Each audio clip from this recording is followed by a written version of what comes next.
Alex, what was the call on the last play, and why was Corey the guy that you had out there for that?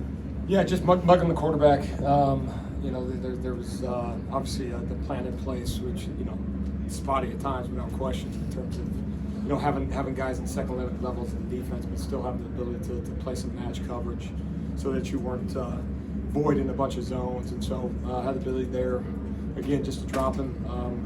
And had an opportunity to, again, if the quarterback scrambled, and just had an opportunity, ball, right place, right time, but he came down with it. So very proud of him. And we need to make a play in that moment. There's several instances over the course of the game where we didn't make those plays, and they took full advantage. But we talk all the time about the play has to be made at the end of the game to win. And if you're not careful, the advantage goes to the offense because they know they have to make a play. And then so from a defensive standpoint, we got to make sure we match that mentality-wise. I certainly felt in the moment that we did, and obviously came down with it. We've asked you about him 100 times. How special is it for him to have this kind of moment, have a breakthrough, big play moment?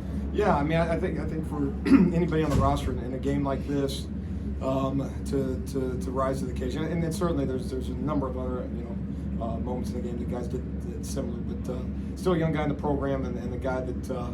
I think all of us are, waiting for that moment, that that could be a catalyst to him kind of springboard. Had a couple of, I think a week ago, and then pretty big stage to have one tonight. So obviously proud of him, proud of the guys. Calen, how big is it to?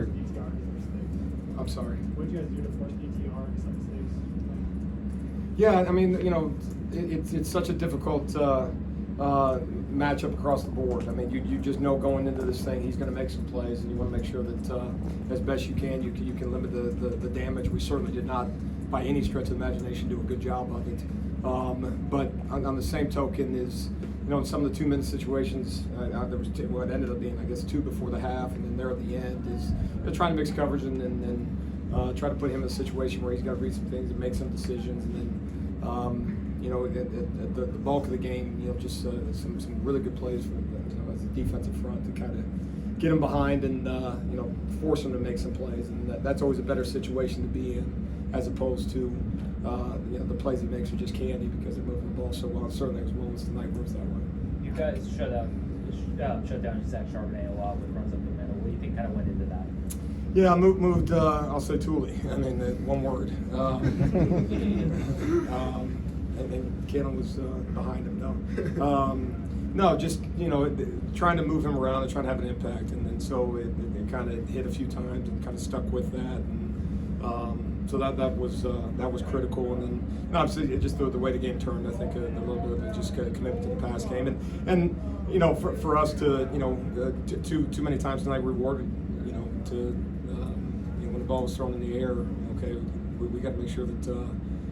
We're finding ways to make plays on the ball. So I think maybe a little bit of that was some errors on our part. Calen, last year you guys were 4-8. You had that bad game against UCLA at home. What does it mean to you to come back to home to Pasadena, get this win here? It means a lot to me, and not just me, but my whole team. Even the guys that was here last year, we knew what happened last year, so we kind of came in here with that chip on our shoulders. So this is a big win for just the whole team, really.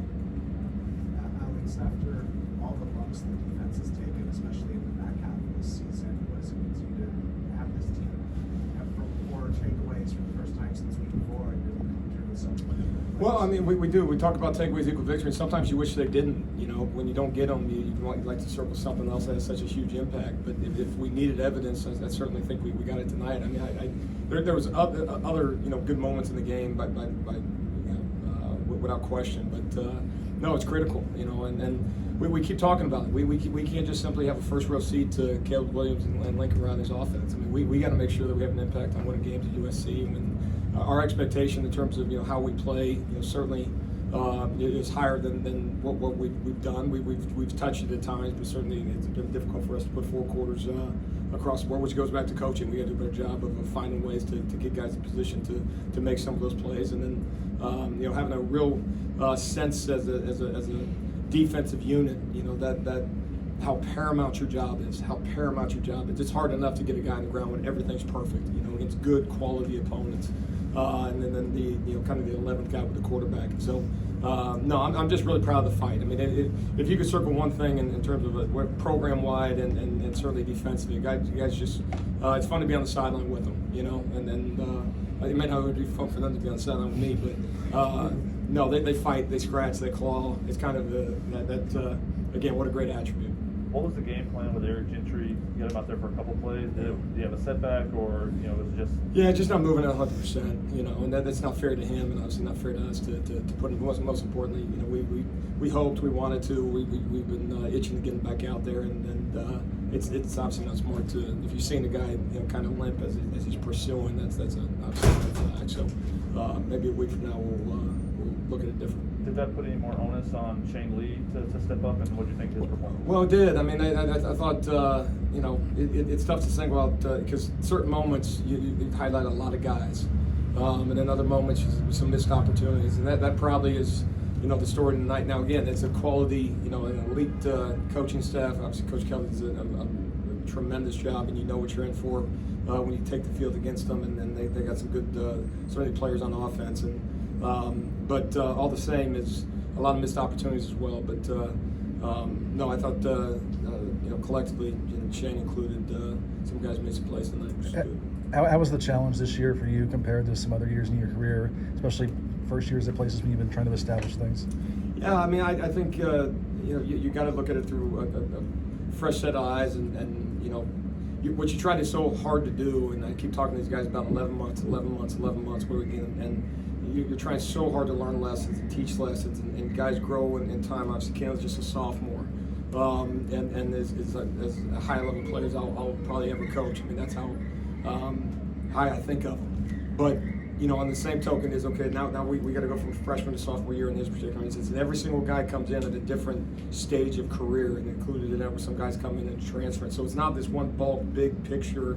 This is what we got to do defensively. You got to bring everybody along in certain ways, but you're trying so hard to learn lessons on the practice field. You're trying so hard to learn lessons in the meeting room, and football just doesn't always allow that. Unfortunately, you got to do it on Saturdays, and you got to touch the stove and get burned sometimes, and that's probably it. If I'm critiquing as a defensive staff, and particularly me, not doing a good enough job of finding ways to get some of the things across to the guys in the practice setting, the full scrimmage, or some of those things. The guys have a real understanding about how important everything we do, everything we're preaching, everything we're saying is, not because it's magic, but 11 dudes doing it, it becomes a whole lot more magical. But a lot goes into it. So, but no, we as a coaching staff, you don't make any tackles, you don't do any of those. They do that, and proud to coach. Let's do one more each for Coach Grinch and Calen, for the guys that were on the team last year that saw UCLA put up all the points, how important was it to get this win and shut down UCLA for that last drive? Like I said, last year we knew what happened to us last year, but that was last year. So we kind of came in here with a chip on our shoulder. We knew this was a new team. We had a different mindset coming in this year. So we knew what we wanted to do coming in this game, and did it. Alex, you've been part of some pretty big, iconic college football rivalries. Now, having experienced this, how does this one stack up? Well, I think obviously quality programs in both cases, but certainly at this specific year, and obviously every year is different in that.